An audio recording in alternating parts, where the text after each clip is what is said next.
Classic Naruto is much better than Shippuden. And before you close this video feeling offended, stop and think with me for a few seconds. What if I told you that Naruto was never as good as it was in the classic era? What if I told you that Shippuden, even though it is bigger, more epic and more famous, lost exactly what made Naruto one of the most memorable anime of all time? Did Naruto really evolve? Or did it just become bigger, louder, and less human along the way? In classic Naruto, everything felt more real, closer, and much easier to connect with. The story was not about saving the world, defeating gods, or changing the fate of humanity. It was about children thrown into a cruel system, trained to kill and trying to find some meaning in all of that. Naruto was not the chosen one, not the savior, and not the hope of the ninja world. He was just a rejected kid, alone, who messed up all the time and only wanted to be acknowledged by someone. And that completely changes the experience, because when the protagonist is weak, limited, and full of flaws, every small victory matters. Every bit of progress is felt by the viewer. In the classic series, Naruto got beaten, made mistakes, ran out of chakra, had to think, needed help, and often lost. And that made us truly root for him, not because he was strong, but because he deserved to win.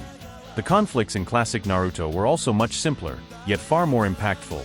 It was not about the end of the world. It was about survival, pride, and personal growth. Naruto versus Neji was not just a fight. It was a clash of ideologies. Naruto versus Gaara was a distorted mirror of what he could become. Naruto versus Sasuke was a rivalry built with time, pain, and envy. Every fight carried emotional weight and real consequences. And it was not just Naruto who shined. The entire cast had room to grow. Rock Lee, Neji, Gaara, Shikamaru, Temari, Kankuro. All of them had development, clear motivations, and memorable moments. Even characters with little screen time left an impact, because the script knew exactly what it wanted to tell and did not need absurd power boosts to create emotion. When Shippuden begins, it still carries much of that essence. Naruto's return, the Akatsuki, Gaara's rescue, all of that works very well. But little by little the story starts to change its focus. What used to be about effort, pain, and overcoming becomes about destiny, prophecies, and divine heritage, and that completely changes the soul of the series. In Shippuden, Naruto stops being the underdog. He becomes the son of a legend, the vessel of the strongest beast, the chosen one of a prophecy, the reincarnation of an ancient entity, someone destined to save the world. And when a character becomes that, the risk disappears, the tension fades, and the identification is lost. Because no matter how difficult it seems, deep down we already know he will win. The fights also changed drastically.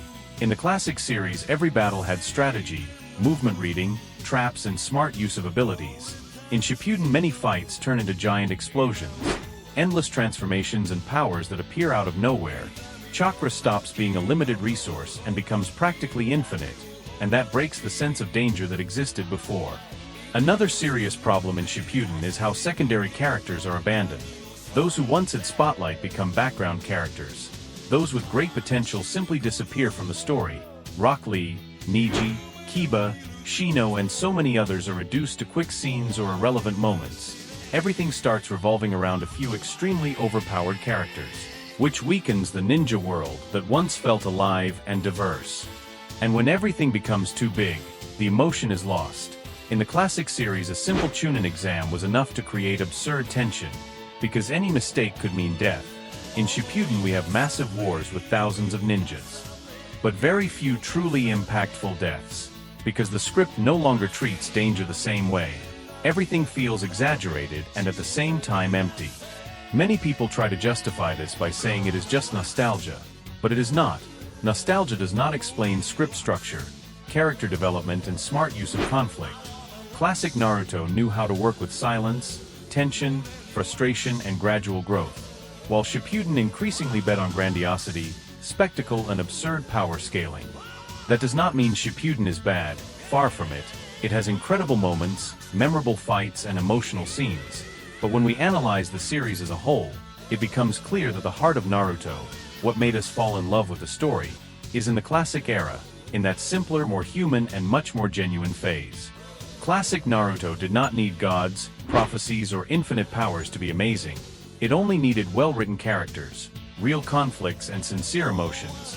And maybe that is exactly why, to this day, so many fans look back and feel that Naruto was never the same after it grew too big.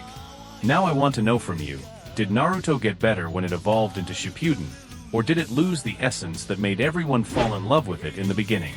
And if you enjoy learning these curious stories from the world of anime, make sure to follow the Shonen Mind channel for more videos like this.